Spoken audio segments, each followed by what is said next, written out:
warahmatullahi wabarakatuh.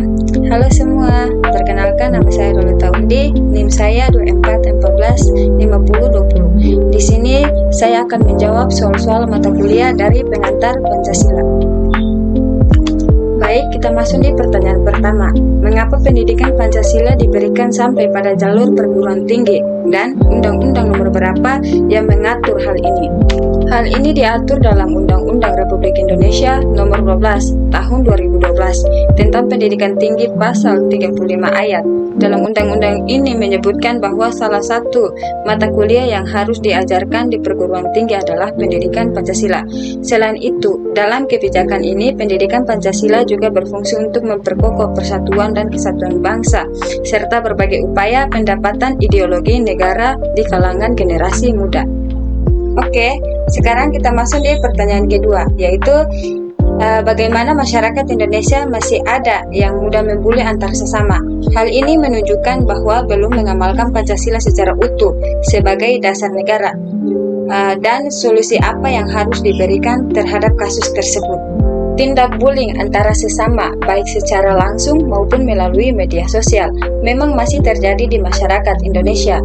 Hal ini menunjukkan bahwa sebagian orang belum sepenuhnya mengamalkan nilai-nilai Pancasila, terutama dalam aspek persatuan, keadilan sosial, dan penghargaan terhadap harkat dan martabat secara manusia. Pancasila sebagai dasar negara seharusnya menjadi pedoman dalam membentuk sikap saling menghormati, toleransi, dan solidaritas antara individu dan masyarakat. Bullying seringkali muncul akibat ketidakmampuan untuk menghargai perbedaan, baik itu perbedaan suku, agama, ras, gender, maupun status sosial. Padahal sila pertama hingga kelima Pancasila menekankan pentingnya nilai-nilai seperti kemanusiaan yang adil dan beradab, persatuan Indonesia, serta keadilan sosial bagi seluruh rakyat Indonesia.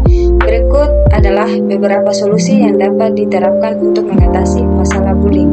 Yang pertama, pendidikan karakter dan nilai-nilai Pancasila. Yang kedua, kampanye sosial dan kesadaran masyarakat. Yang ketiga, pelatihan untuk pendidik dan orang tua. Keempat, peraturan yang tegas dan penegakan hukum. Yang keenam, pemberdayaan teologi untuk mencegah pembuliing. Yang ketujuh, membangun dukungan sosial dan layanan konseling. Yang terakhir, menggunakan pendekatan restoratif. Selanjutnya kita masuk di pertanyaan ketiga, yaitu pertumbuhan paham kebangsaan Indonesia mulai muncul sejak kapan?